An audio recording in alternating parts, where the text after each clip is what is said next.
السلام علیکم ورحمۃ اللہ وبرکاتہ۔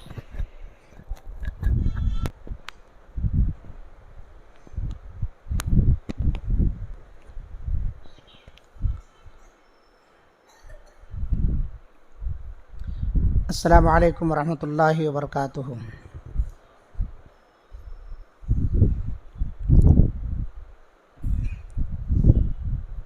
ان الحمد للہ نحمده ونستعینه ونستغفره ونعوذ باللہ من شرور انفسنا ومن سیئات اعمالنا من يهده الله فلا مضل له ومن يضلله فلا هادي له واشهد ان لا اله الا الله وحده لا شريك له واشهد ان محمدا عبده ورسوله ارسله بالحق بشيرا ونذيرا وداعيا الى الله باذنه وسراجا منيرا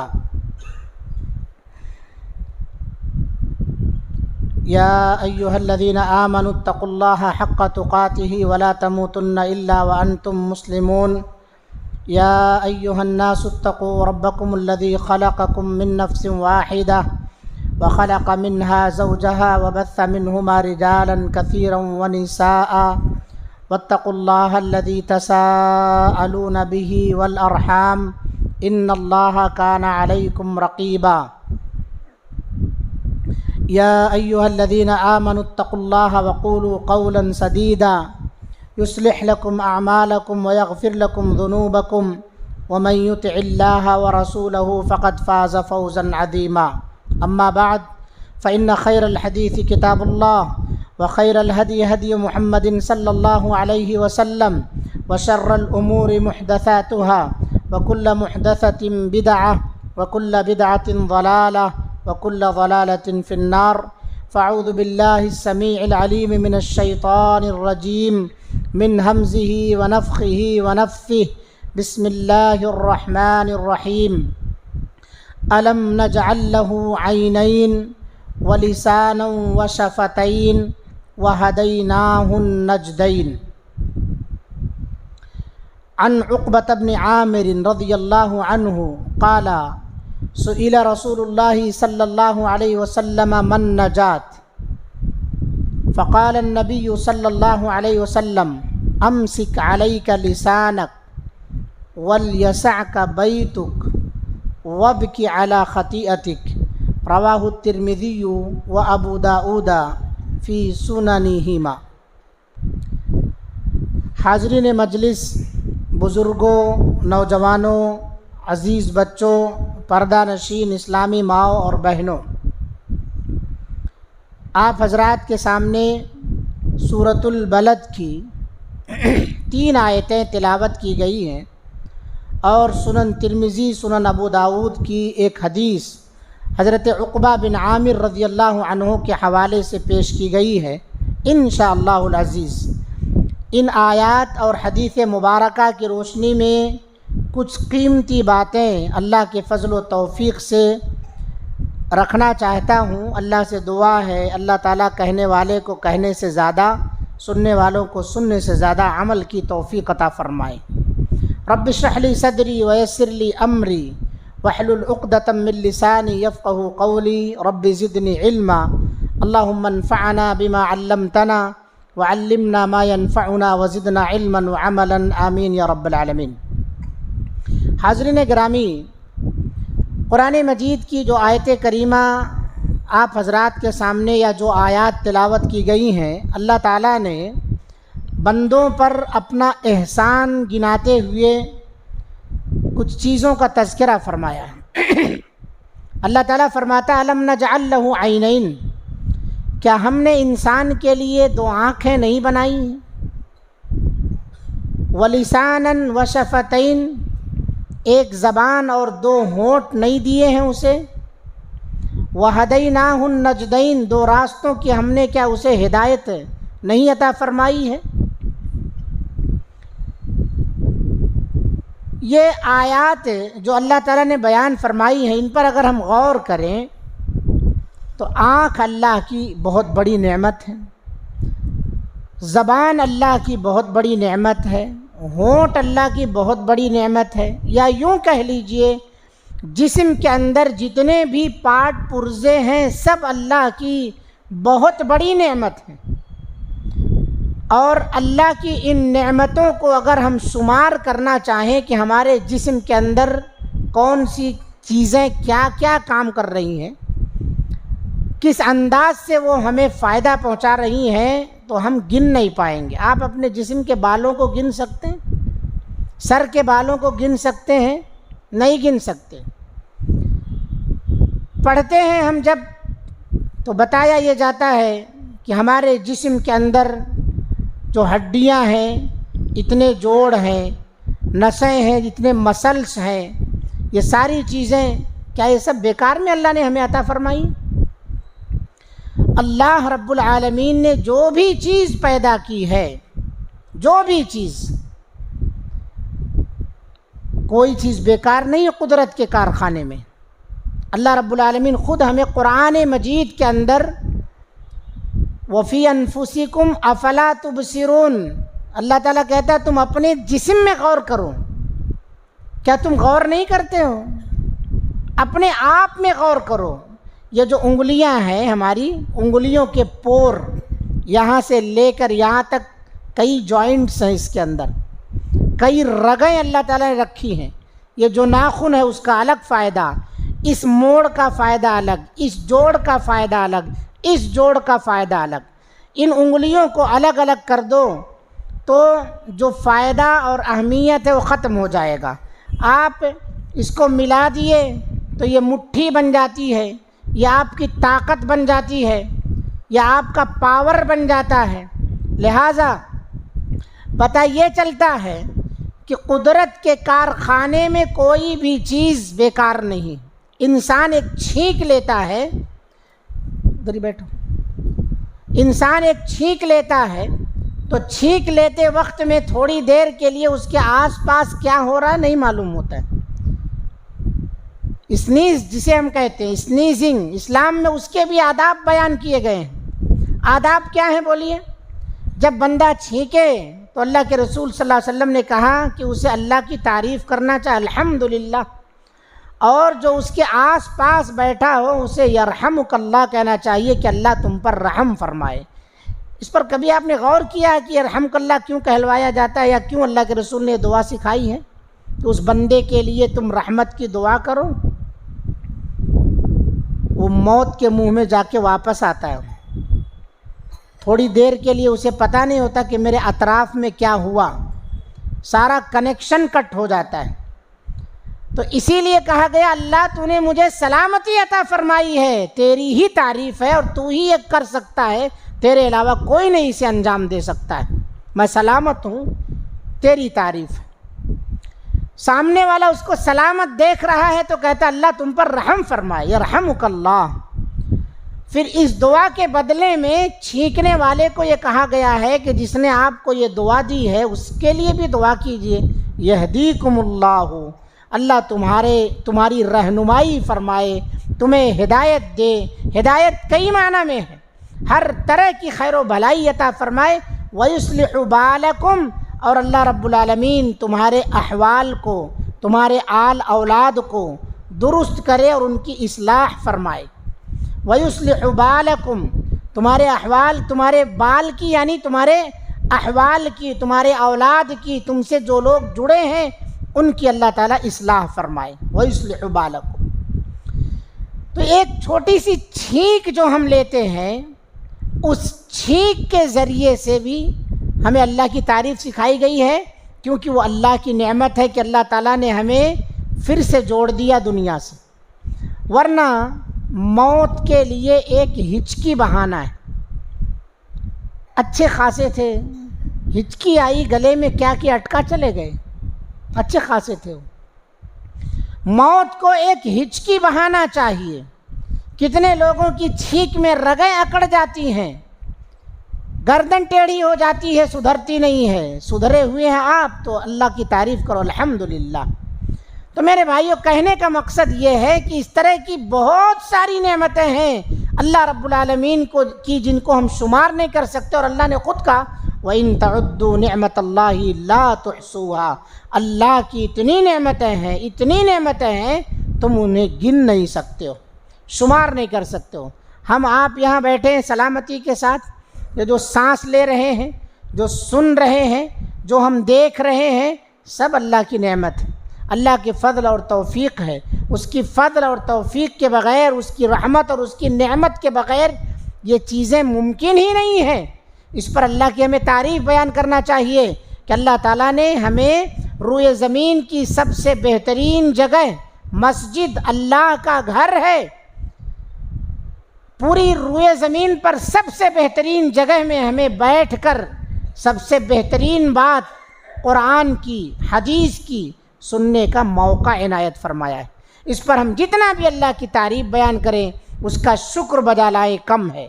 لہٰذا ہم شکر ادا کرتے ہیں مالک حقیقی کا، جو سب کا پالنہار ہے، جو سب کا مددگار ہے، جو سب کا رازق ہے، جو سب کا مشکل کشا ہے. ساری مدد اسی سے طلب کی جاتی ہے اور طلب کی جائے گی. اس رب کے ہم شکر گزار ہیں کہ ہمیں ایک بار پھر سے اس محفل میں جمع ہونے، کچھ باتیں قرآن و حدیث کی روشنی میں سننے کا موقع عنایت فرمایا ہے. بس ہم اللہ سے دعا کریں گے اللہ ہماری اس محفل کو، ہماری اس بیٹھک کو قبول فرما لے. اللہ تعالی ہمارے سننے کو قبول فرما لے. جو باتیں ہم سنیں اللہ تعالی ہم سب کو عمل کی توفیق عطا فرمائے. تو میرے بھائیوں، انہی نعمتوں میں سے ایک نعمت زبان کی نعمت.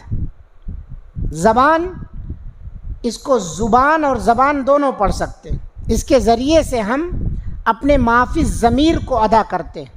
یہی وہ زبان ہے جو انسان کو اوج ثریا پر پہنچاتی ہے، بلندیوں پر پہنچاتی ہے.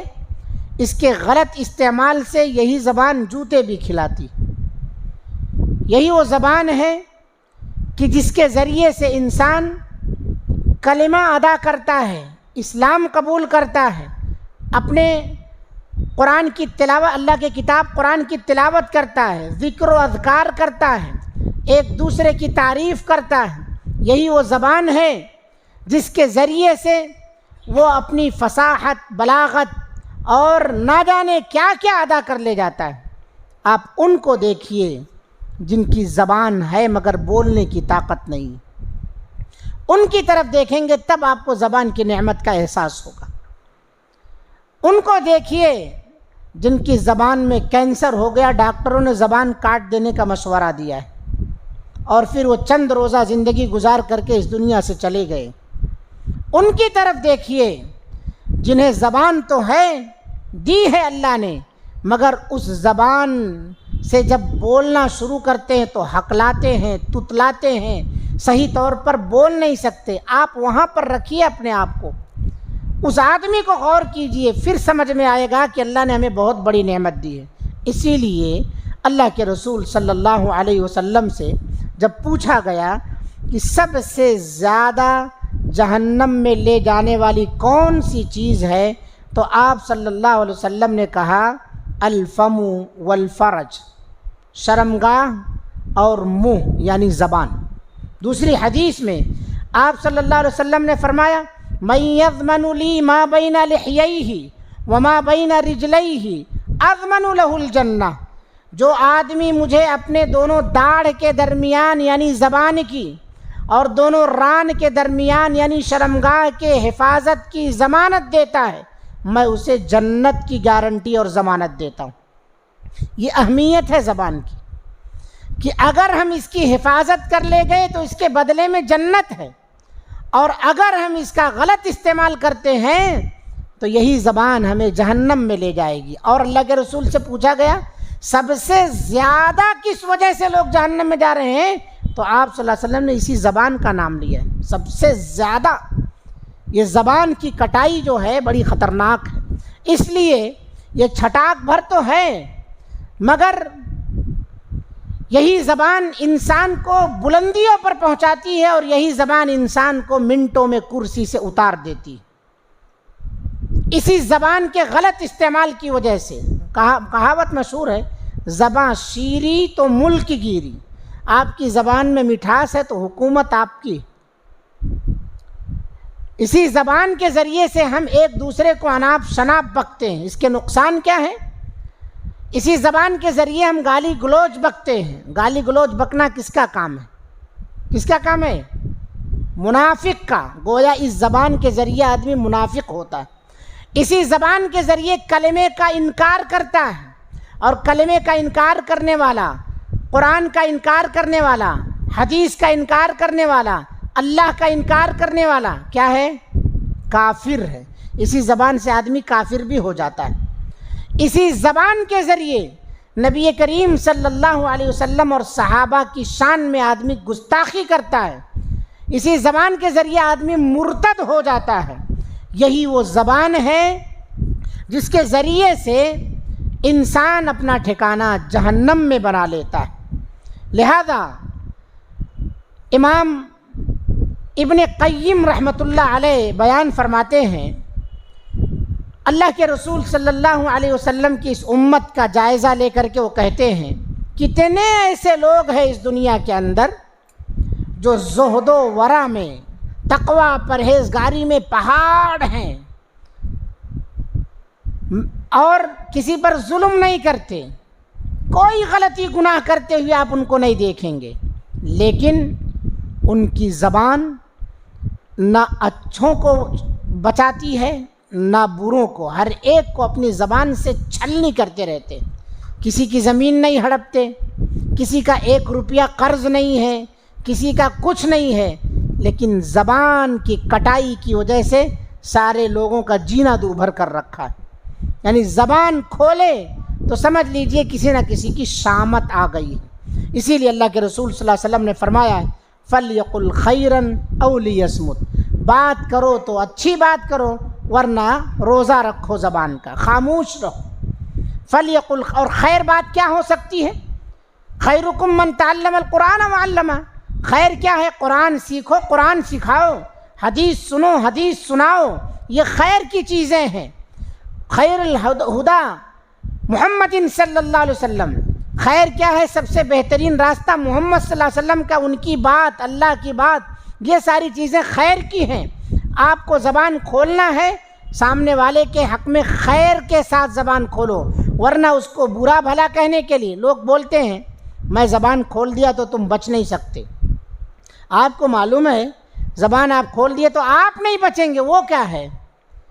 یہ نہیں سمجھتے ہو؟ جو کہاوت مشہور ہے نا کہ ایک انگلی سے اشارہ جو سامعین کی طرف خطیب کرتا ہے تو اسے یہ سوچنا چاہیے کہ 3 انگلیاں اس کی طرف بھی ہیں، یعنی جیسے ان کو کہہ رہا ہے کہ آپ کو عمل کرنا ہے، زبان کی حفاظت کرنا ہے، تو ویسے 3 انگلیاں اس کی طرف بھی اشارہ کر رہی ہیں کہ مولانا سب سے پہلے آپ لِمَ تَقُولُونَ مَا لَا تَفْعَلُونَ، ایسی باتیں کیوں کہتے ہیں جو کرتے نہیں ہیں۔ مگر المیہ یہ ہے کہ ہمارے معاشرے میں اس زبان سے نہ بڑا محفوظ ہے نہ چھوٹا محفوظ، گھر کے اندر بیوی بچے محفوظ نہیں، جہالت کی حد ہو گئی ہے، اپنے ہی بچے کو اس کی ماں بہن کی گالی آدمی دے رہا ہے گھر کے اندر، یہ حد ہو گئی ہے جہالت کی۔ اسی بچے کو جو اس کا اپنا بیٹا ہے اس کو ماں بہن کی گالی سے باپ نواز رہا ہے، اسی زبان کی وجہ سے نا، اسی زبان سے۔ آپ کیوں نہیں سوچتے کہ اللہ تعالیٰ آپ کی زبان میں بولنے کی طاقت اگر ختم کر دے تب کیا کریں گے؟ یہ زبان اللہ نے دیا، اس کا استعمال صحیح ہونا چاہیے میرے بھائیوں۔ اسی لیے قس بن ساعدہ اور اقسم بن سیفی یہ دونوں ایک مرتبہ ایسا بیٹھے، اور بیٹھنے کے بعد انہوں نے کہا چلو ابن آدم کی غلطیاں شمار کرتے ہیں کہ ابن آدم کتنی غلطیاں کرتا ہے۔ یہ لوگ جب بیٹھے شمار کرنے کے لیے تو شمار کرتے کرتے کرتے تھک گئے، مگر غلطیاں ختم نہیں ہوئیں۔ ایک غلطی پر پہنچتے، دوسری غلطی پر پہنچتے، تیسری پر پہنچتے، اس طرح شمار کرتے گئے تھک گئے غلطیاں شمار کرتے کرتے۔ مگر آخر میں جب وہ تھک گئے تو انہوں نے کہا بھائی غلطیاں ختم ہونے والی نہیں ہیں، ہم ختم ہو جائیں گے۔ تو جو شمار کیا تھا انہوں نے، جو گنا تھا انہوں نے، جو جائزہ لیا تھا، وہ خطائیں 8000 سے زائد نکلی، 8000 سے زائد غلطیاں نکلی۔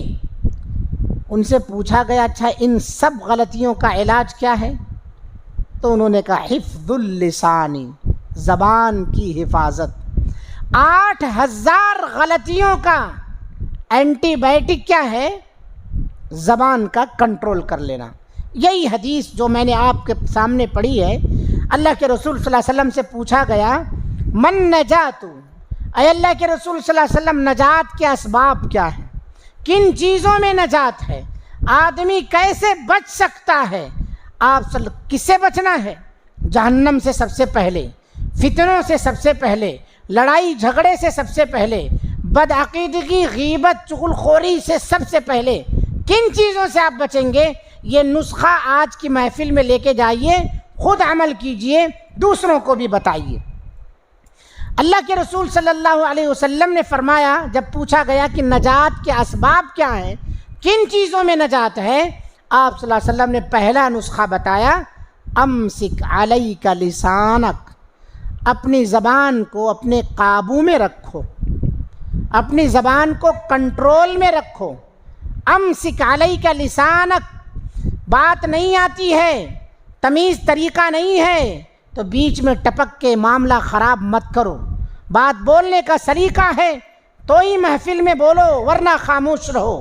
قرآن حدیث کا علم ہے تو ہی زبان پر لے کر کے آؤ باتیں، ورنہ خاموش رہو۔ اسی طرح سے ایک دوسرے کا احترام صبر و ضبط کا مادہ ہے تو ہی زبان پر باتیں لاؤ، ورنہ خاموش رہو۔ ورنہ یہی زبان جب ابن آدم صبح کرتا ہے تو جسم کے سارے اعضاء، سارے پارٹ پرزے جسم کے یہ کیا کرتے ہیں؟ اس زبان کے سامنے گڑ گڑاتے ہیں، گریہ وزاری کرتے ہیں، اور یہ کہتے ہیں، ہر صبح یہ کہتے ہیں جسم کے سارے اعضاء زبان سے اتق اللہ فینا، اے زبان تو ہمارے بارے میں اللہ سے ڈر، اتق اللہ فینا، اللہ سے ڈر۔ کوئی ایسی ویسی حرکت تو نہیں کر دینا، کوئی ایسی ویسی حرکت تو نہیں کر دینا۔ کیونکہ تو اگر سیدھی ہے تو ہم سیدھے ہیں، تو ٹیڑھی ہو گئی تو ہم ٹیڑھے ہو جائیں گے۔ آپ غور کیجئے، آپ نے کسی کو گالی دیا، مار کون کھاتا ہے؟ زبان کھاتی ہے یا پیٹھ پر مار پڑتی؟ مار کون کھاتا ہے؟ وہ تو بول کے اندر ہو گئی، شٹر گرا لیا اس نے۔ مار کس کو پڑی؟ سر کو، پیٹھ کو، ہاتھ کو، جسم کے دیگر اعضاء کو۔ تو صحیح رہ ورنہ پٹائی ہمارے اوپر پڑے گی۔ یہ بول کے اندر ہو گئی ہے، خمیازہ کس کو بھگتنا پڑ رہا ہے؟ جسم کے دیگر پارٹ پرزوں کو۔ اتق اللہ فینا، اس لیے یہ سارے اعضاء اس سے گڑ گڑاتے ہیں کہ تو صحیح رہ۔ اگر تو صحیح ہو گئی تو پھر ہماری خیر ہے، اور تو بگڑ گئی تو ہماری شامت، ہماری دھلائی ہو جائے گی۔ کسی نہ کسی پرزے کو، کسی نہ کسی جسم کے عضو کو کچھ نہ کچھ نقصان تیری وجہ سے اٹھانا پڑے گا۔ اتق اللہ فینا۔ اسی لیے لقمان حکیم کا نام آپ لوگ بارہا سنتے ہیں، قرآن مجید کے اندر ان کے بارے میں ایک سورت ہی اللہ تعالیٰ نے نازل فرمائی۔ وہ نبی نہیں تھے، وہ اللہ کے نیک بندے تھے۔ ایک یہودی کے یہاں یہ غلام تھے لقمان، ان کو علیہ السلام نہیں کہنا چاہیے، لقمان علیہ السلام۔ یہ لقمان نیک آدمی ہے، اللہ کے نیک بندوں میں سے ہے یہ۔ اللہ تعالیٰ نے انہیں حکمت کا علم دیا تھا، نبوت کا علم نہیں دیا تھا، جیسا کہ بہت سارے لوگ ان کو نبی سمجھ لیتے ہیں۔ تو لقمان جو ہے یہ اللہ کے نیک بندے تھے۔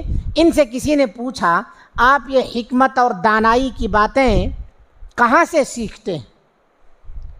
حکمت اور دانائی کی اتنی ساری عقل مندی کی باتیں ہم لوگ کہتے ہیں نا لقمان حکیم کا نسخہ ہے، لقمان حکیم کا نسخہ ہے۔ تو لقمان حکیم جو تھے، حکمت کی جو باتیں کر رہے تھے، عقل مندی کی، دانش مندی کی، کہاں سے سیکھا آپ نے؟ انہوں نے 3 چیز بتایا۔ کہا راست بازی، سچ بولنا۔ اللہ تعالیٰ نے قرآن مجید میں کیا کہا؟ یا ایھا الذین آمنوا اتقوا اللہ وقولوا قولا سدیدا، اے لوگو جو ایمان لائے ہو اللہ سے ڈرو، سیدھی درست بات کہو۔ قول سدید اسے کہتے ہیں کہ تیر جب کمان پر رکھی جاتی ہے تو جس طرح سے سیدھی تیر رکھ کر کے نشانہ سادھا جاتا ہے، اگر ٹیڑھی ہو گئی تو نشانہ آپ کا ادھر ادھر ہو جائے گا۔ تو ایسے ہی بات میں بھی سیدھا پن رکھو، ذرہ بھی جھول نہیں، گھماؤ پھراؤ نہیں، اور جھوٹ اس کے اندر نہ ہو، اس کے اندر کسی کو دھوکہ دینا مقصد نہ ہو۔ قولوا قولا سدیدا، صحیح اور درست بات کہو، اس طرح سے جس طرح سے تیر اپنے نشانے پر سیدھی جا کر کے لگتی ہے، آپ کی بات بھی درست ہونی چاہیے۔ جیسے ہم لوگ کہتے ہیں آپس میں 100% کی بات اس نے کہی ہے، یعنی بات بڑی اچھی ہے اس کی، تو کہتے ہیں 100% کی بات اس نے کہی ہے۔ تو آپ اپنی باتوں کے اندر سچائی لائیے، آپ کا معیار خود بخود بلند ہو جائے گا۔ تو لقمان حکیم نے کہا میں نے جو یہ حکمت کی باتیں سیکھی ہیں سچ بول کر۔ سچ سے کیا فائدہ؟ جھوٹ سے جب آپ بچیں گے تو بہت ساری برائیوں سے خود بخود بچ گئے آپ، کیونکہ جھوٹ کو کہا جاتا ہے تمام برائیوں کی جڑ ہے، الخبائث کہا جاتا ہے، تمام برائیوں کی جڑ۔ آج جیسے کہا جاتا ہے موٹاپا تمام بیماریوں کی جڑ ہے، ایسے ہی جھوٹ تمام برائیوں کی جڑ ہے۔ جھوٹ سے اپنے آپ کو بچاؤ، کیونکہ قیامت کے دن اللہ رب العالمین جھوٹ اپنے پاس جھوٹ بولنے والے کو لکھے گا یہ جھوٹا تھا۔ یکتب عند اللہ کذابا، اللہ کے نزدیک کذاب لکھا جائے گا وہ آدمی۔ آج تجارت میں جھوٹ ہے، کاروبار میں جھوٹ ہے نا، ہر معاملے میں جھوٹ ہے۔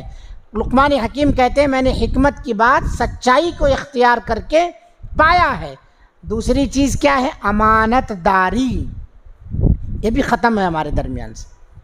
نجات چاہتے ہیں نا ہم، امانت دار بنو۔ آپ مسجد کے ذمہ دار ہیں، مدرسے کے ذمہ دار ہیں، کمپنی کے مالک ہیں، گھر کے اندر عورتیں اپنے شوہر کے پیسے کی ذمہ دار ہیں، مالک ہیں، مالکہ ہیں وہ۔ شوہر کما کے لایا، تنخواہ ان کے ہاتھ میں دیا، خیانت نہ کرو، کیونکہ اللہ کے رسول صلی اللہ علیہ وسلم کی حدیث ہے وہ عورت جو 5 وقت کی نمازیں پڑھتی ہے، ماہ رمضان کے روزے رکھتی ہے، اپنے شرمگاہ کی حفاظت کرتی ہے، اپنے شوہر کے مال کی، اس کے اولاد کی، اس کے گھر کی حفاظت کرتی ہے اس کی غیر موجودگی میں، تو اللہ رب العالمین ایسی عورت سے کہے گا کہ جنت کے 8 دروازے ہیں، ان میں سے جس دروازے سے داخل ہونا چاہ تو داخل ہو جا۔ یہ خوش نصیبی عورتوں کو ملی ہے، کیا کرنے کی وجہ سے؟ امانت داری اختیار کرنے کی وجہ سے۔ امانت دار بن جائیں عورتیں، جنتی ہیں وہ۔ ورنہ اللہ کے رسول صلی اللہ علیہ وسلم نے انہی عورتوں کو کہا ہے کہ سب سے زیادہ میں نے جہنم میں عورتوں کی تعداد کو دیکھا ہے۔ وجہ پوچھی گئی، کہا تکفرن اللعن و تکفرن العشیرہ، اور یہ دونوں برائیاں جو اللہ کے رسول نے بچائے ان دونوں کا تعلق زبان سے۔ تکفرن اللعن، یہ عورتیں لعن تان بہت زیادہ کرتی ہیں۔ لعن تان کس سے کرتا ہے آدمی؟ کس سے کرتا ہے؟ زبان سے۔ تکفرن اللعن، ایک دوسرے کو بہت زیادہ نوازتی ہیں، برا بھلا کہتی ہیں، حقیر سمجھتی ہیں۔ وَتَكْفُرْنَ الْعَشِيرَةَ، اور شوہروں کی ناشکری بہت زیادہ کرتی ہیں۔ اور یہ دونوں چیزیں زبان سے ہی یہ بیماریاں پیدا ہو رہی ہیں۔ تو اللہ کے رسول صلی اللہ علیہ وسلم نے ایسی عورت کے بارے میں جو امانت دار ہو، اپنے شرمگاہ کی حفاظت کرے، اپنے شوہر کے مال کی حفاظت کرے، اپنے اولاد کی تربیت اور اس کی حفاظت میں ذمہ دار ہو، امانت دار ہو، تو ایسی عورت کو آپ صلی اللہ علیہ وسلم نے کہا کہ جنت کے 8 دروازوں میں سے جس سے چاہے وہ داخل ہو جائے. اب یہ فیصلہ عورتوں کے ہاتھ میں ہے کہ وہ جنت کے 8 دروازوں کو اختیار کرنا چاہتی ہیں یا جہنم کے 7 دروازے لینا چاہتی ہیں. اس کا مفہوم مخالف کیا ہے؟ اس کا الٹا اگر کریں گے تو جہنم ہے، اس کا الٹا اگر انہوں نے کیا تو جہنم ہے. تو لقمان حکیم نے کہا پہلا تو میں راست بازی اختیار کیا، دوسرا میں نے کیا اختیار کیا؟ امانت داری. اللہ کے رسول صلی اللہ علیہ وسلم نے فرمایا لا ایمان لمن لا امانت لہ، اس آدمی کا ایمان ہی نہیں ہے جس کے پاس امانت داری نہیں ہے. ولا دین لمن لا عہد لہ، وہ آدمی دیندار ہی نہیں ہے جو اپنے وعدے کا پکا نہ ہو. اسی زبان سے ہم وعدے کی خلاف ورزی بھی کرتے ہیں، اسی زبان سے ہم وعدے کر کے جھٹلاتے بھی ہیں. اور اللہ کے رسول نے فرمایا منافق کی پہچان میں سے وَإِذَا وَعَدَ أَخْلَفَ، کہ منافق جب وعدہ کرتا ہے تو اس کی خلاف ورزی کرتا ہے. ہم میں کتنے ایسے لوگ ہیں ایک دوسرے کے ساتھ معاملہ کرتے ہیں، کل آئیں گے، پرسوں آئیں گے، کل دیں گے پیسہ ادھار لیا ہے، پرسوں دیں گے ادھار لیا ہے، مگر اس کا کل کبھی آتا ہی نہیں ہے. یہ بیچارہ چکر پر چکر لگاتا رہتا ہے. ایک دن ایسا ہوتا ہے کہ مڈ بھیڑ ہوتی ہے اور جو ہے دھڑ پکڑ، لڑائی جھگڑا، اور پھر اس کے بعد ہو گیا وہی چاہتا تھا کہ لڑائی ہو، کسی طرح سے معاملہ بگڑ جائے، پھر پیسہ بنا ڈکارے ہضم کر لے جاؤں میں. اب کیا آئے گا مانگنے کے؟ لڑائی ہو گئی، مسئلہ ختم ہو گیا. میرے بھائیوں، امانت داری اس دنیا میں سب سے پہلے اٹھا لی جائے گی، سب سے پہلے امانت داری اٹھا لی جائے گی. امانت داری کی بڑی اہمیت ہے حدیث کے اندر. اللہ رب العالمین نے فرمایا ان اللہ لا يحب الخائنین، اللہ خیانت کرنے والوں کو پسند نہیں فرماتا. خیانت صرف زبان سے نہیں ہوتی، خیانت صرف روپے پیسوں میں نہیں ہوتا.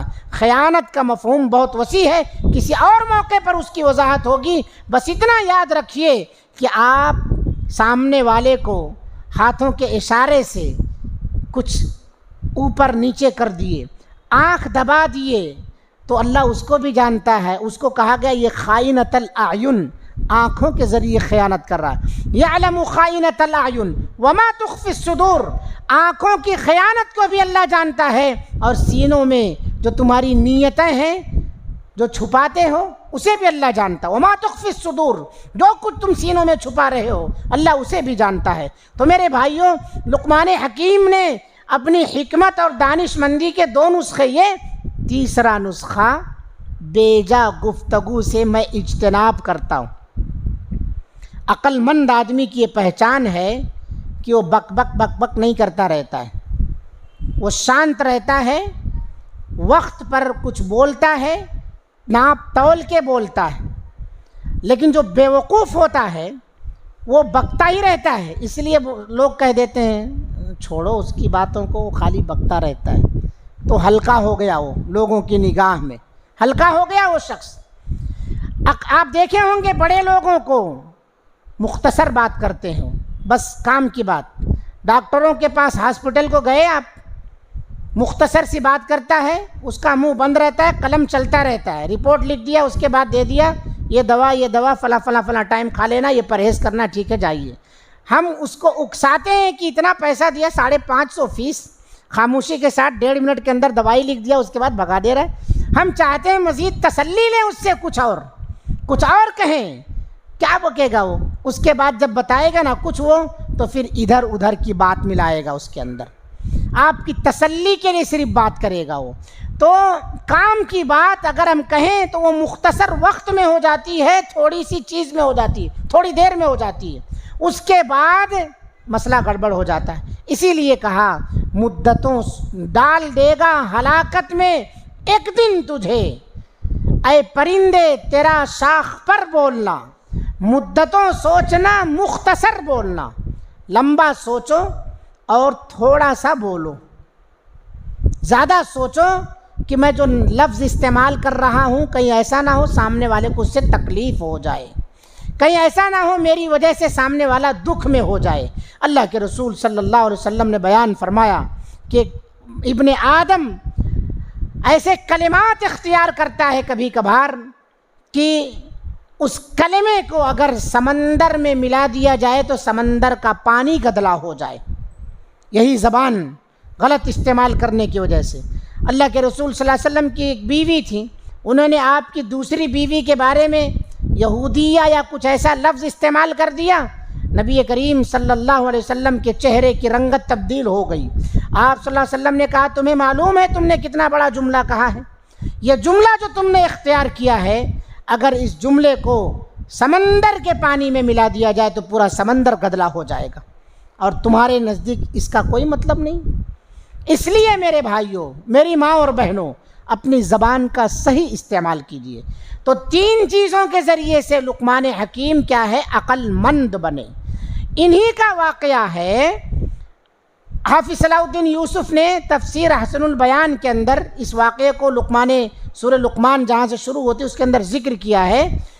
لقمان حکیم جس یہودی کے غلام تھے، یہودی نے 30 مثقال میں ان کو خرید لیا تھا، اپنا غلام بنا لیا تھا، تو یہ ان کا مالک ایک مرتبہ ان سے کہتا ہے کہ ایک جانور ذبح کرو، اور ذبح کرنے کے بعد اس کا سب سے بہترین حصہ جو ہوتا ہے اس کے جسم کا وہ میرے پاس پیش کرو۔ گئے، جانور ذبح کیا، ذبح کرنے کے بعد سب سے بہترین حصہ لے جا کر کے دیتے ہیں، تو وہ ایک دن کا مسئلہ ہو گیا۔ پھر دوسرے دن اسی طرح کا حکم دیا، دوسرے دن کہا کہ سب سے بدترین حصہ جو جسم کا ہے وہ لے کر کے آؤ۔ اس دن بھی وہی 2 حصے جو اس سے پہلے لے کر کے گئے تھے۔ پہلے دن کیا لے کے گئے تھے؟ دل اور زبان۔ کیا لے کے گئے تھے؟ دل اور زبان۔ دوسرے دن بھی دل اور زبان۔ مالک حیران رہ گیا، کیا بات ہے؟ دماغ خراب ہو گیا تمہارا؟ میں نے تم سے کہا تھا کہ سب سے بہترین حصہ لاؤ، تبھی بھی یہی 2 چیزیں لے کر کے آئے تھے۔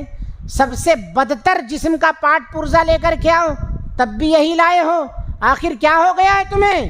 تو انہوں نے کہا مالک بات سنیے، پہلے میری، غصہ مت کیجیے، بات سنیے۔ اصل میں یہ جسم کے دونوں حصے اگر صحیح سالم ہیں تو سمجھ لیجئے کہ پورا جسم سلامت ہے، اور یہ دونوں بگڑ گئے تو پورا جسم بدتر ہو گیا۔ اسی لیے اللہ کے رسول صلی اللہ علیہ وسلم نے کہا ہے الا وان فی الجسد مضغہ، ابن آدم کے جسم میں گوشت کا ایک ٹکڑا ہے، خون کا ایک لوتھڑا ہے، مضغہ کہتے ہیں خون کے لوتھڑے کو۔ اذا صلحت صلح الجسد کلہ، اگر وہ صحیح سالم ہے تو پورا جسم صحیح سالم ہے۔ واذا فسدت فسد الجسد کلہ، اگر وہ فاسد ہو گیا، بگڑ گیا تو پورا جسم بگڑ جاتا ہے۔ الا وہی القلب، آپ صلی اللہ علیہ وسلم نے فرمایا وہ دل ہے۔ تو دل اور زبان کی اتنی بڑی اہمیت ہے کہ اگر یہ سدھرے ہیں تو پورا جسم سدھرا ہے، یہ بگڑ گئے تو پورا جسم بگڑ گیا۔ اسی لیے اللہ کے رسول صلی اللہ علیہ وسلم نے جو نجات کا نسخہ بتایا، آپ نے کہا امسک علیک لسانک، امسک علیک لسانک، اپنی زبان کو قابو میں رکھو، اپنی زبان کو قابو میں رکھو۔ اللہ کے رسول نے ایک موقع پر اپنی زبان پکڑ کے بتایا، باہر نکال کے کھینچ کے بتایا، اس کی حفاظت کرو، اس کی حفاظت کرو۔ آج سارے جھگڑے جو ہو رہے ہیں یہی زبان ہے، اس کا صحیح استعمال نہ کرنا، جچے تلے الفاظ کو نہ اختیار کرنا، ایل فیل بک دینا، چھوٹے بڑے کا احترام نہ کرنا، شوہر بیوی کو، بیوی شوہر کو، بچوں کو، یا اسی طرح سے اڑوسی پڑوسی جتنے ہیں، یا مالک نوکر کو، نوکر مالک کو طرح طرح کے الفاظوں سے نواز دیتا ہے۔ انبن ہو گئی، تھوڑے دن میں طلاق ہو گیا، تھوڑے دن میں نوکر چلا گیا، مسجد سے امام بھاگ گیا، صدر صاحب اور دوسرے مصلیوں میں اسی زبان کی وجہ سے لڑائی ہو گئی۔ لہٰذا میرے بھائیوں، جب اس کا جرم اتنا خطرناک ہے تو جسم کے ایک ہی پارٹ کی تو سلامتی کے حکم دیا جا رہا ہے، اس کو سدھار لو، سب سدھر جائے گا۔ انسان کے اندر بہت ساری خرابیاں ہیں، اس سے کہا جاتا ہے ایک خرابی، ایک چیز کو تم اگر سدھار لو تو تم بہت اچھے انسان بن سکتے ہو۔ ایک صحابی اللہ کے رسول صلی اللہ علیہ وسلم کے پاس آئے، ان کے اندر بہت ساری غلطیاں تھیں، کوتاہیاں تھیں۔ انہوں نے پوچھا اللہ کے رسول میرے اندر فلاں فلاں فلاں کوتاہیاں ہیں، میں کیا چھوڑوں اس میں سے؟ آپ صلی اللہ علیہ وسلم نے کہا جھوٹ چھوڑ دو۔ آپ نے کہا جھوٹ چھوڑ دو، تمام کوتاہیوں سے بچ جاؤ گے۔ اللہ کے رسول صلی اللہ علیہ وسلم نے کہا کہ کل پھر آ کے مجھے رپورٹ کرنا۔ نبی کریم صلی اللہ علیہ وسلم نے اس آدمی کو بھیج دیا۔ وہ آدمی زانی بھی تھا، وہ آدمی چور بھی تھا، وہ آدمی ڈاکو بھی تھا، وہ آدمی رشوت بھی لینے والا تھا، بہت ساری برائیاں تھیں اس کے اندر۔ پھر جیسے اس کا وقت ہوا زنا کا، اس نے سوچا کل رپورٹ کرنا ہے مجھے، جھوٹ نہیں بولنا ہے نا، اگر میں کر لیا تو اللہ کے رسول ناراض، اور اسی طرح سے اگر میں جھوٹ بولا تو پھر اس پر میں جھوٹا ہوں گا، اللہ ناراض۔ اس نے وہ گناہ چھوڑ دیا۔ چوری کا وقت ہوا، تھوڑی رات گئی، چوری کا وقت ہوتا ہے تو وہ آدمی سوچتا ہے کہ چوری کرنے جاؤں، پھر یاد آتا ہے کہ اگر میں چوری کیا تو اللہ کی نگاہ میں برا، اور اگر میں جھوٹ بولا تو رسول اللہ صلی اللہ علیہ وسلم ناراض، کیونکہ ان سے وعدہ کیا ہوں، اللہ ناراض۔ اس طرح سے جس برائی کا اس نے ارادہ کیا، سب برائی پر یہ یاد آیا کہ مجھے جھوٹ رپورٹ نہیں کرنا وہاں پر، کل نبی محترم پوچھیں گے تو میں کیا جواب دوں گا۔ تو ایسے ہی آپ جھوٹ بولنا جیسے چھوڑ کے بہت ساری بیماریوں سے بچ سکتے، زبان کی حفاظت سے بہت سارے گناہوں سے اپنے آپ کو بچا سکتے، بہت سارے گناہوں سے۔ تو یہ پہلا نسخہ ہے نجات کا، پہلا سبب ہے جو اللہ کے رسول سے پوچھا گیا نجات کے اسباب کیا ہیں، آپ نے کیا بتایا؟ امسک علیک لسانک، اپنی زبان کو قابو میں رکھو۔ دوسری چیز آپ صلی اللہ علیہ وسلم نے بتائی نجات کے اسباب میں سے، نجات کے اسباب میں سے دوسری چیز کیا ہے؟ وابکی علی خطیئتک، اپنے کوتاہیوں پر، اپنے گناہوں پر رو، اپنے گناہوں پر رو۔ آدمی اپنے گناہوں کو یاد کر کے اس پر روئے، یہ عارفین کی پہچان ہے، یہ نجات کے اسباب میں سے ہے۔ یہ آج گناہوں کو پر رونا تو دور کی بات ہے، ہم غلطی کا اعتراف تک کرنا نہیں چاہتے کہ ہم غلط ہیں۔ آپ دیکھیں روڈ پر چلتے ہوئے آٹو والے آٹو چلاتے ہوئے چلتے ہیں، دوسری گاڑی کو مار دیا ٹکر، الٹا اسی کو مارنے آتے ہیں، پوری یونین اکٹھا ہو جاتی ہے، اپنی غلطی تسلیم نہیں کرتے، بھائی غلطی ہو، انسانیت کا ثبوت دیجیے اللہ والوں، اسی کو مار کے اور پوری یونین بنائے، یہ ظلم نہیں تو پھر کیا ہے بتائیے۔ اسی طرح سے اور ایک میں نے مثال دیا، کسی کو حقیر بنانا مقصد نہیں، ایک مثال دیا میں نے کہ اس طرح سے ہزاروں واقعات ہوتے ہیں، ہم اپنی غلطی تسلیم نہیں کرتے۔ اللہ کے رسول صلی اللہ علیہ وسلم کی بشارت سنو، وَخَيْرُ الْخَطَّائِينَ التَّوَّابُونَ، اللہ کے رسول صلی اللہ علیہ وسلم نے کیا فرمایا؟ سب سے بہترین خطا کار وہ ہیں جو اپنی غلطی پر توبہ و استغفار کرنے والے، رجوع ہونے والے، اپنی غلطی کو مان لینے والے۔ اس پر جو لوگ ڈٹے رہتے ہیں وہ نیک نہیں ہے۔ غلطی تسلیم کر لو، غلطی ہو گئی مجھ سے، معافی مانگ لو سامنے والے سے، الٹا اس کو مارتے بھی ہیں اور پیسہ بھی وصول لیتے ہیں اس سے، ڈبل جرم کرتے ہیں۔ یہ ظلم علی ظلم ہے، یہ ظلم پر ظلم کرنا ہے۔ تو میرے بھائیوں، ہم اپنے اندر یہ چھمتا رکھیں کہ اگر غلطی ہو گئی ہے تو ہم اس غلطی کا اعتراف کر لیں کہ ہاں ہم قصوروار ہیں، معاملہ ختم ہو جائے گا، معاملہ بڑھنے نہیں پائے گا۔ اور اللہ کے رسول صلی اللہ علیہ وسلم نے اس آدمی کو جنت کے درمیانی جگہ میں بشارت دی ہے کہ جو حق پر ہو مگر سامنے والا یہ دعویٰ کر دے کہ نہیں نہیں میں حق پر ہوں، تو یہ وہاں سے ہٹ جائے صبر کرتے ہوئے، اپنا حق چھوڑ دے۔ مار دیا ٹکر، وہ کہہ رہا غلطی تمہاری ہے، یہ آدمی تسلیم کر لے، ہاں بھائی غلطی میری۔ کیس کر دیتے ہیں، کورٹ کچہری چلے جاتے ہیں، پولیس کے پاس چلے جاتے ہیں، یا مار پیٹ کر لیتے ہیں، غلطی ہو گئی، کیونکہ کوئی ایک جھوٹا ہوگا نا دونوں میں سے، اگر یہ بھی اعتراف کر رہا ہے وہ بھی اعتراف کر رہا ہے تو کوئی ایک تو جھوٹا ہو جائے گا۔ اس لیے یہ زبان کی خرابی میں پڑنے سے پہلے سامنے والے سے نرمی سے بات کیجئے، عفو درگزر کا معاملہ کیجئے، ایک دوسرے پر الزام تراشیاں مت کرو۔ اللہ کے رسول نے کہا وَابْكِ عَلَىٰ خَطِیَتِک، اپنے گناہوں پر رو، اپنی خطاؤں پر رو۔ صحابہ کرام رضوان اللہ علیہم اجمعین، حضرت انس بن مالک رضی اللہ عنہ بیان فرماتے ہیں، اللہ کے رسول نے فرمایا لَوْ تَعْلَمُونَ مَا أَعْلَمُ لضحکتم قلیلا ولبکیتم کثیرا وما تلذذتم بالنساء علی الفرش. جو چیز میں جانتا ہوں اگر تم جان لو تو تم رو گے بہت زیادہ، تمہاری ہنسی بند ہو جائے گی، اور تم جو اپنی بیویوں کے ساتھ بستروں پر لذت حاصل کرتے ہو وہ ساری چیزیں تم چھوڑ دو گے. اللہ کے رسول نے ابھی بتایا نہیں وہ کہ میں کیا جانتا ہوں.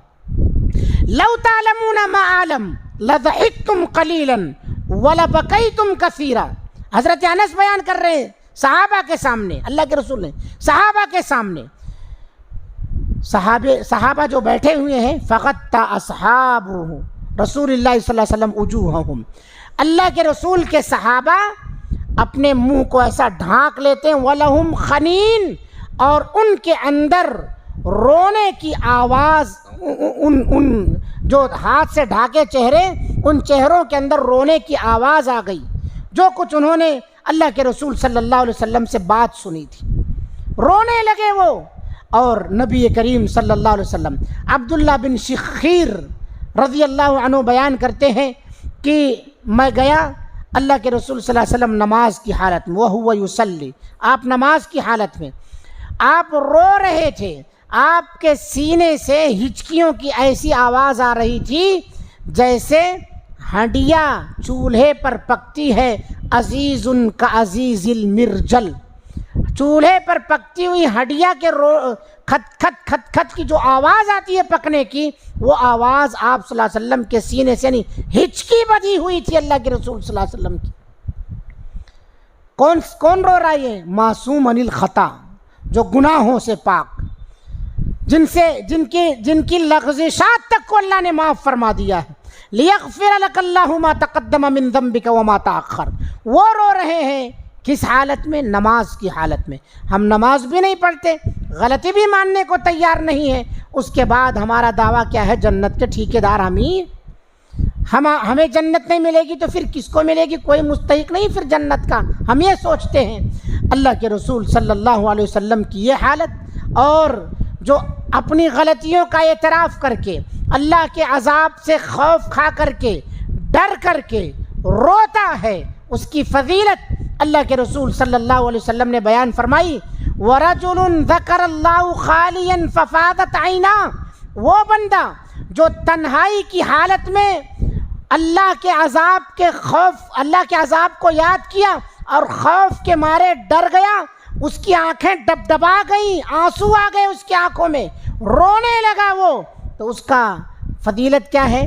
اللہ کے رسول صلی اللہ علیہ وسلم نے فرمایا اللہ تعالیٰ قیامت کے دن ایسے آدمی کو جو اپنے گناہوں کو یاد کر کے، اللہ کے عذاب کو یاد کر کے رو دیا، آنکھوں سے آنسو آ گئے، تو اللہ رب العالمین ایسے آدمی کو قیامت کے دن جب سورج سوا نیزے پر ہوگا، ہر آدمی پسینے میں شرابور ہوگا، اللہ کے سائے کے علاوہ کوئی سایہ نہیں ہوگا، اللہ ایسے آدمی کو اپنا سایہ عطا فرمائے گا.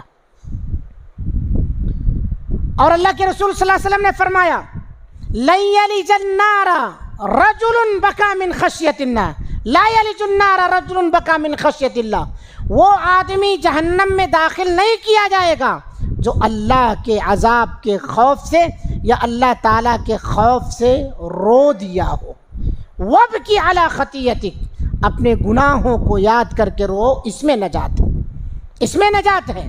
آج ہم غلطی تو ماننے کو تیار نہیں، الٹا چور کوتوال کو ڈانٹے. ہم اپنے آپ کو مجرم نہیں مانتے، دوسرے کو ہم جو ہے مجرم بنانے کے لیے تیار ہو جاتے ہیں. تو اپنی غلطی کا اعتراف کرنا یہ عقل مندی کی دلیل ہے، یہ اور تمام جھگڑوں کا حل ہے، ہر طرح سے نجات ہے اس میں. اللہ کو ایسا بندہ بڑا پسند ہے جو غلطی کر کے اللہ کے دربار میں آتا ہے، روتا ہے، گڑ گڑاتا ہے. ایسے بندے کو اللہ بہت پسند فرماتا ہے.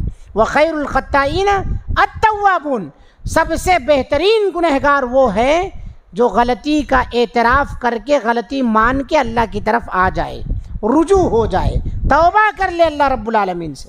تو نجات کا دوسرا سبب نبی کریم صلی اللہ علیہ وسلم نے کیا بتایا؟ اپنے گناہوں کا اعتراف کرنا، اپنے گناہوں پر رونا، اپنے گناہوں پر رونا. رو اپنے گناہوں کو یاد کر کے، آج ہم یہ سمجھ رہے ہیں گناہوں سے پاک صاف ہیں، سر سے پیر تک گناہوں میں مبتلا ہیں۔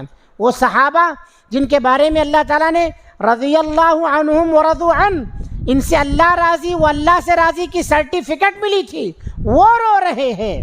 حضرت ابوبکر صدیق رضی اللہ عنہ، اللہ کے رسول خطبہ دے رہے ہیں، آپ صلی اللہ علیہ وسلم نے فرمایا کہ ایک بندے کو اللہ نے اپنے بندے کو دو چیزوں کا اختیار دیا ہے، دو چیزوں کا اختیار دیا ہے۔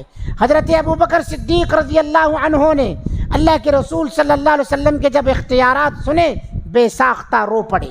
وہ اختیارات جب اللہ کے رسول صلی اللہ علیہ وسلم کو اللہ تعالیٰ نے موت دے دی، تب حضرت ابوبکر رضی اللہ عنہ جو روئے تھے، صحابہ کو بعد میں سمجھ میں آیا کہ ابوبکر کیوں روئے تھے، ورنہ اس سے پہلے عبداللہ ابن مسعود کہتے ہیں کہ اللہ کے رسول صلی اللہ علیہ وسلم اختیارات کی بات کر رہے ہیں اور یہ بوڑھا بیٹھ کے محفل میں رو رہا ہے۔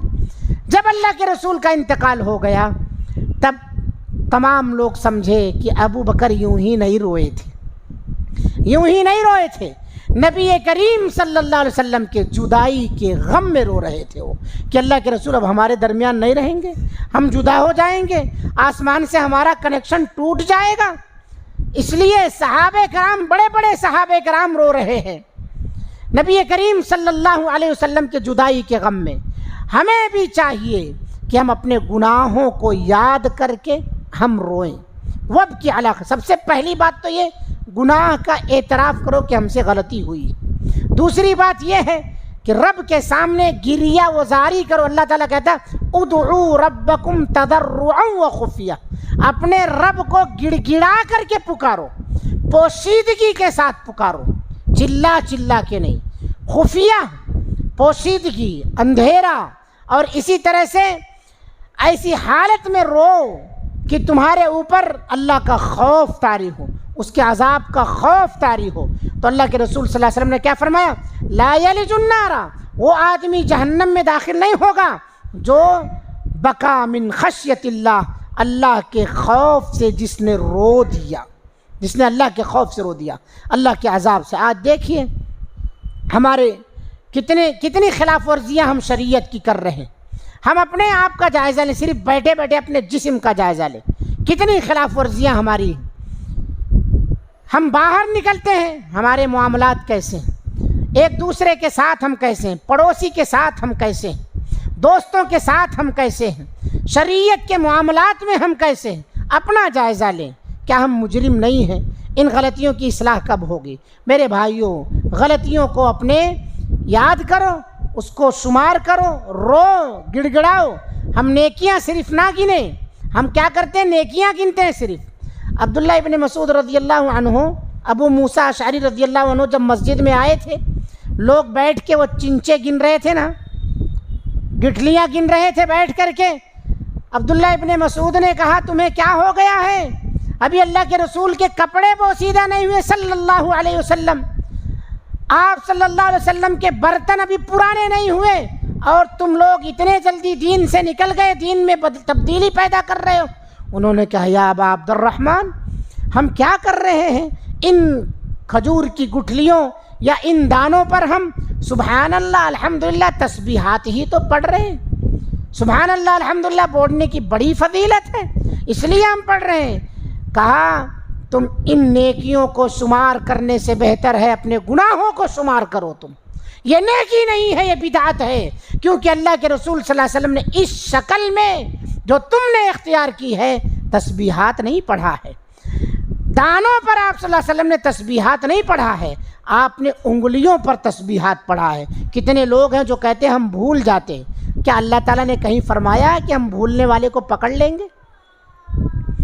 اللہ تعالیٰ نے کہیں فرمایا کہ بھولنے والے کو پکڑ لیں گے؟ اللہ نے تو یہ کہا ربنا لا تؤاخذنا ان نسینا او اخطانا، کہ ہمارے پروردگارا ہماری پکڑ تو ان چیزوں میں نہ کرنا جو ہم سے بھول ہو جائے، او اخطانا، یا ہم جان بوجھ کر غلطی کر لیں، اللہ تو ہمیں اس میں مت پکڑنا۔ یعنی پتہ کیا چلا؟ بھول چوک معاف ہے، بھول چوک معاف ہے، سجدے سہو نماز کے اندر اس کے لیے ہے، اللہ اس میں بھی نہیں پکڑ رہا ہے آپ کو۔ تو یہ دانے تسبیحات بھول گئے تو کیا ہو گیا؟ دو چار بڑھ گئے، دو چار گھٹ گئے، کیا ہو گیا اس سے؟ اللہ اس پر نہیں پکڑے گا، لیکن اس پر ضرور پکڑے گا جو آپ دانوں کی تسبیح گن رہے ہیں، کیونکہ یہ نبی کا طریقہ نہیں ہے، اس پر اللہ ضرور پڑے گا۔ وابکی علی خطیئتک، اپنے خطاؤں پر رو۔ تیسرا سبب جو اللہ کے رسول صلی اللہ علیہ وسلم نے نجات کا بتایا ہے، وَلْيَسَعْكَ بَيْتُكَ، اپنے گھروں کو لازم پکڑو۔ فتنوں کے دور میں ہم زندگی گزار رہے ہیں، فتنوں کے دور میں آپ نے دیکھا ابھی بہت سارے صوبوں کے اندر نوجوان بچے رات کو تنہا سفر کر رہے ہیں، گلی کوچوں میں اوباش قسم کے لوگ مل جاتے ہیں، نوجوان بچیاں سفر کر رہی ہیں، انہیں گلی کوچوں میں اوباش قسم کے بچے گرفتار کر لیتے ہیں، ان کی عصمت دری اور پھر ان کے ساتھ جو ہے قتل خونریزی سارے معاملات، نوجوان بچوں کو پکڑ لیتے ہیں، مار دیتے ہیں، جسے موب لیچنگ کے نام سے آج جانا جا رہا ہے۔ وَلْيَسَعْكَ بَيْتُكَ، بلا ضرورت گھر سے باہر نہ جاؤ، جا رہے ہو اسلامی ادب ہے اکیلے نہ جاؤ، سفر اکیلے نہ کرو، اکیلا سفر شیطان کا سفر ہے، سفر کا ساتھی بنا لو، 2 لوگ 3 لوگ اس طرح سے سفر کرو تاکہ کچھ ہو جائے تو ایک دوسرا خبر دینے کے لیے رہے یا تمہاری خود مدد کر سکے، وہاں پر کچھ بھی ہو سکتا ہے آپ کے ساتھ، اس لیے تنہا سفر کرنے سے اجتناب کرنا چاہیے انسان کو۔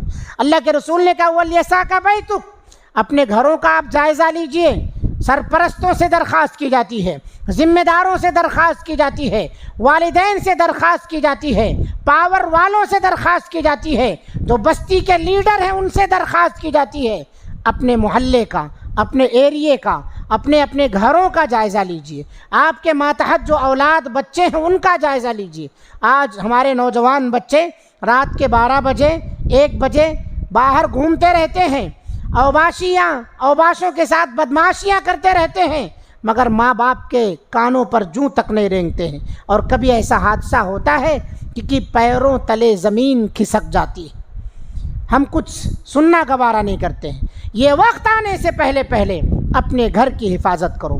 اللہ کے رسول نے فرمایا وَلْيَسَعْكَ بَيْتُكَ، نماز پڑھ لیا آپ نے عشاء کی، بلا وجہ گلیوں میں نکڑوں پر چوراہوں پر نہ گھومو، یہ گناہ ہے۔ آپ نے کہا رات کو عشاء کے بعد وہی شخص جاگے جو ملت کے معاملات میں الجھا ہوا ہو، یا میاں بیوی ہیں آپس میں کچھ خیر و بھلائی کی بات کر رہے ہیں، آپس میں اپنے ہنسی مذاق جو بھی ان کی باتیں ہیں، میاں بیوی کے لیے عشاء کے بعد بات کرنا جائز۔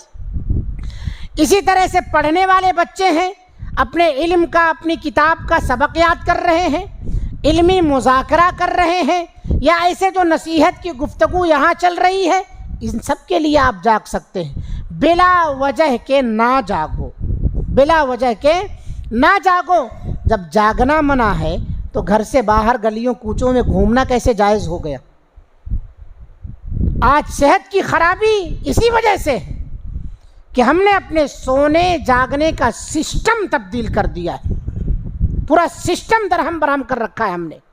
اللہ کے رسول صلی اللہ علیہ وسلم کی حدیث ہے، آپ صلی اللہ علیہ وسلم نے بیان فرمایا کہ انسان کو لا یعنی چیزوں سے بچنا چاہیے۔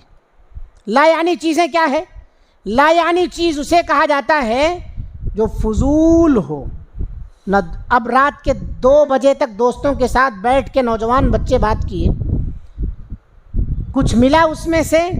کچھ نہیں۔ اس پر چرچا، اس پر چرچا، اس کے بارے میں، اس کے بارے میں، 2 بج گئے رات کے۔ جو برکت کا وقت ہے اس میں آ کے سو گیا۔ خیر و برکت کا جب وقت شروع ہوا، جس میں اللہ تعالیٰ آخری آسمان پر آ جاتا ہے، آواز لگاتا ہے کہ پکارتا ہے کون ہے مجھ سے مانگنے والا، میں اسے عطا فرماؤں، مجھ سے روزی طلب کرنے والا میں اسے روزی دوں، مجھ سے مغفرت طلب کرنے والا میں اس کو بخش دوں۔ جب اللہ رب العالمین آ کے آخری آسمان پر ندا لگاتا ہے تو یہ اسی طرح جا کے سو جاتا ہے برکت کے وقت میں جیسے کتے سو جاتے ہیں۔ آپ دیکھیں گے بکریاں صبح میں جاگ جاتی ہیں، کتے جا کر کے سو جاتے ہیں، رات بھر بھونکتے ہیں اور صبح میں جا کے سو جاتے ہیں، اور بکریاں رات میں سو جاتی ہیں، صبح میں جاگ جاتی ہیں۔ برکت کس کو ملے گی؟ غور کیجیے آپ، بکریوں کے بچے زیادہ ہوتے ہیں یا کتوں کے بچے زیادہ ہوتے ہیں؟ کس کے بچے زیادہ ہیں؟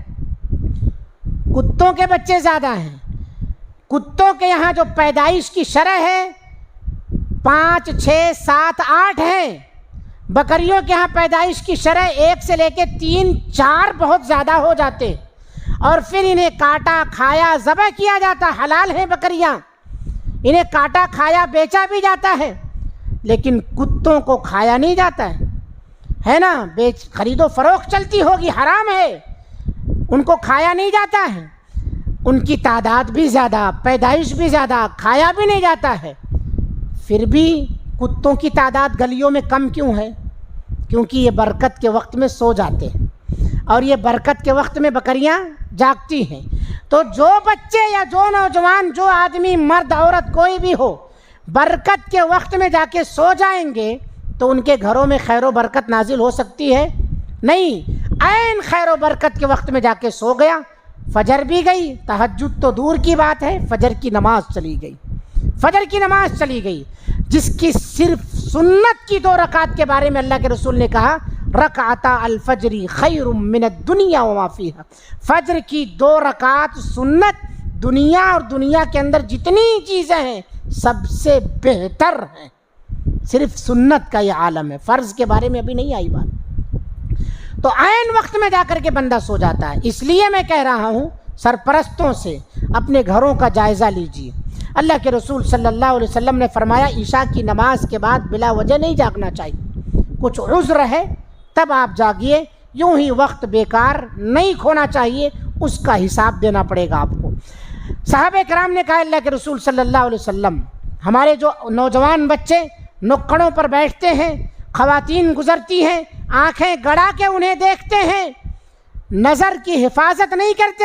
آپ صلی اللہ علیہ وسلم سے صحابہ نے پوچھا اللہ کے رسول، ہم لوگوں کے لیے کبھی کبھی روڈ پر کھڑے ہونا جو ہے ضروری ہو جاتا ہے، نتحدث فیہا، وہاں کچھ باتیں ہم کرتے ہیں، کس طرح کی تجارت کا مسئلہ ہے، کچھ اور معاملہ ہے، کبھی کبھی ہمارے لیے ضروری ہو جاتا ہے۔ آپ صلی اللہ علیہ وسلم نے کہا اگر ضروری ہو گیا ہے تو پھر راستے کا حق ادا کرو، اگر ضروری ہو گیا ہے بیٹھنا کبھی تو راستے کا حق ادا کرو۔ راستے کا حق کیا ہے؟ ایاکم والجلوس والطرقات، پہلے تو آپ نے کہا راستوں میں بیٹھنے سے اجتناب کرو، گلی کوچوں میں، چوراہوں پر، نکڑوں پر، آنے جانے والوں پر نگاہیں جو گڑا رہے ہیں ایسے لوگ سنیں۔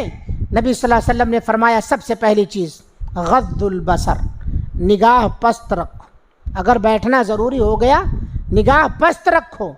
ورد السلام، کوئی آدمی سلام کرے تو اس کا جواب دو، ہوتا نہیں ہے موبائل لے کر کے بیٹھے ہوئے ہیں خالی، بس کون گیا، کس کا ایکسیڈنٹ ہوا، کون گرا نہیں معلوم، سامنے والا ہلاتا وہ گھر جل رہا ہے، تم یہاں بیٹھے، تب اسے احساس ہوتا ہے کہ ہاں سامنے گھر جل رہا ہے۔ ورد السلام، تو سلام کا جواب کیا دے گا وہ آدمی؟ ورد السلام، سلام کا جواب دو۔ اور امر بالمعروف اور نہی عن المنکر کا فریضہ انجام دو راستوں پر جب بیٹھ رہے ہو۔ امر بالمعروف کیا ہے؟ کوئی آدمی راستے میں برا کام کر رہا ہے تو اس کو بھلائی کا حکم دو، برائی سے روکو، بھلائی کا حکم دو، برائی سے روکو۔ اور اسی طرح سے بیچ چوراہوں پر نہ کھڑے رہو، کنارے رہو، آنے جانے والوں کو تکلیف نہ ہو۔ تو سارے کنڈیشنز ہیں یہ، اگر ضروری ہوا تو، ورنہ بلا ضرورت ادھر ادھر مت جاؤ۔ میں بارہا کہتا ہوں نوجوانوں، گھر کے اندر تمہاری بوڑھی ماں تمہاری منتظر رہتی، تمہارا بوڑھا باپ تمہارا انتظار کرتا رہتا ہے، بغیر بتائے گھر سے نکلے ہو، پھر اتنی دیر میں تم واپس آ رہے ہو، فون کرنے پر فون ریسیو نہیں کرتے ہو، بات ہوتی ہے یہیں چھوں یہیں چھوں یہیں ہوں کہہ دیتے ہو آپ، اور رہتے کہاں ہو؟ کہیں 15 کلومیٹر 20 کلومیٹر دور رہتے ہو اور کہتے ہو یہی ہے۔ ماں سمجھتی ہے کہ بیٹا 5 منٹ میں آ جائے گا، 10 منٹ میں آیا جا، پتہ کیا چلتا ہے بعد میں فون آتا ہے تمہارے بیٹے کا ایکسیڈنٹ ہو گیا، ناک کی ہڈی ٹوٹ گئی۔ کہاں ہوا؟ 20 کلومیٹر دور، 10 منٹ پہلے فون آیا تھا کہ یہی ہوں۔ ماں کو جھانسا دیا، جھوٹ بولا، اور اسی طرح سے برائی میں مبتلا ہوئے، اللہ رب العالمین نے اس کی سزا تمہیں دے دی۔ لہٰذا یہ بوڑھی مائیں جو تمہاری منتظر ہیں، ان کے پاس بیٹھو، وقت گزارو، ثواب ملے گا، ان کو ایک گلاس پانی دو گے ثواب ملے گا، باپ کی فرما برداری کرو، خدمت کرو، ثواب ملے گا۔ اللہ رب العالمین نے کہا تمہارے ماں اور باپ دونوں میں سے کوئی ایک یا دونوں بڑھاپے کی عمر کو پہنچ جائیں تو تم انہیں ڈانٹو جھڑکو مت، ان کی خدمت کرو۔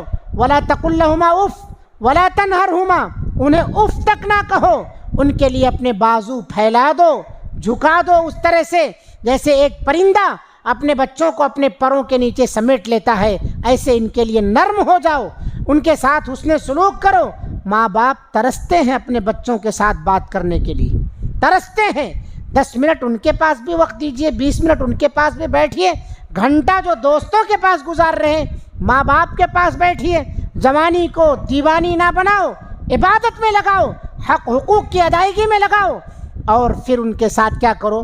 دعا کرو، رب ارحمہما کما ربیانی صغیرا، کہ پروردگارا جیسے انہوں نے میرے چھوٹے پر بچپنے میں رحم کیا تھا، ان پر تو اسی طرح کا اپنا خصوصی کرم اور رحم نازل فرما، ایسے ہی تو ان کو اپنے سائے عاطفت میں لے لے۔ تو کہنا یہ ہے کہ ہم اپنے گھروں کو لازم پکڑیں۔ ہم سمجھتے ہیں ہماری بیٹیاں جب گھر سے باہر نکلتی ہیں نا تو ماں باپ کا پارا چڑھ جاتا ہے، وہ بھائی کا بھی پارا چڑھ جاتا ہے جو رات کے 12 بجے تک باہر رہتا ہے۔ اس کو کس نے اجازت دی ہے بغیر کام کے گھر سے باہر 12 بجے رات تک رہے؟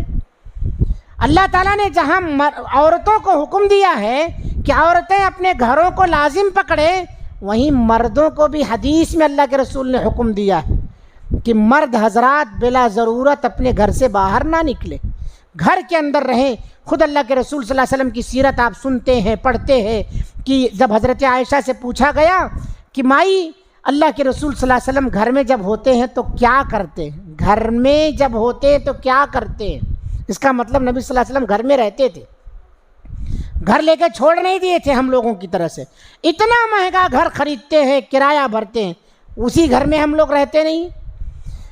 اللہ کے رسول صلی اللہ علیہ وسلم کے بارے میں حضرت عائشہ نے کیا کہا؟ جب وہ گھر میں ہوتے ہیں تو اپنے کپڑے خود سل لیتے ہیں، جوتے کا فیتا لگا لیتے ہیں، اسی طرح سے گھر والوں کا ہاتھ بٹاتے ہیں، اپنا کام خود کر لیتے ہیں۔ اگر آپ گھر پہ رہیں تو ماں باپ کا سہارا رہیں گے، چھوٹی چھوٹی بہنیں ہیں ان کا سہارا بنیں گے، گھر میں کچھ اور ضرورت ایمرجنسی حالت میں دوا لانا ہے، کچھ بچے نہیں ہے، کون جائے گا لانے کے لیے؟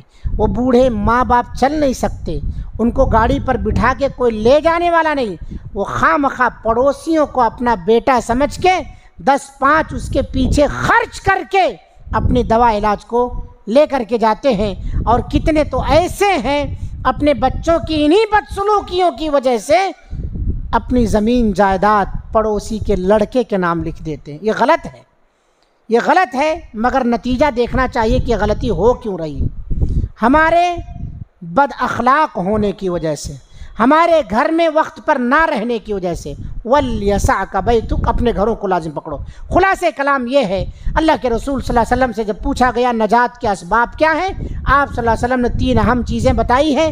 پہلا سبب، اپنی زبان کو قابو میں رکھو، کنٹرول کرو، بات جب کرنا ہو سوچ سمجھ کے بات کرو، خیر کے لیے زبان استعمال کرو۔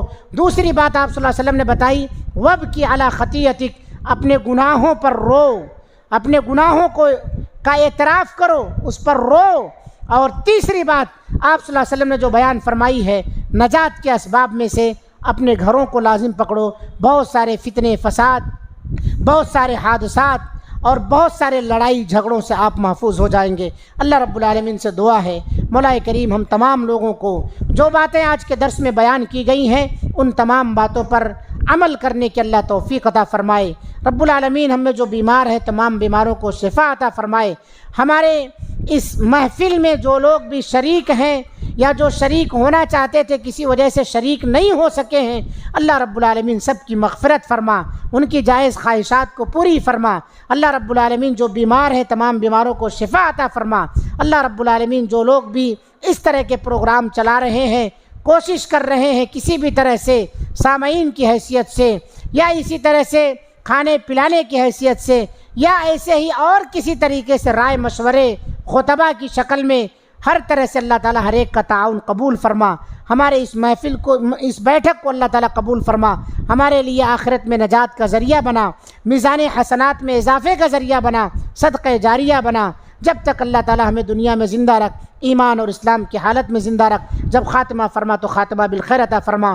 اقول قولی ھذا واستغفر اللہ لی ولکم ولسائر المسلمین فاستغفروہ انہ هو الغفور الرحیم۔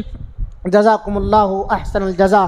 سبحانک اللہم وبحمدک اشہد ان لا الہ الا انت استغفرک واتوب الیک۔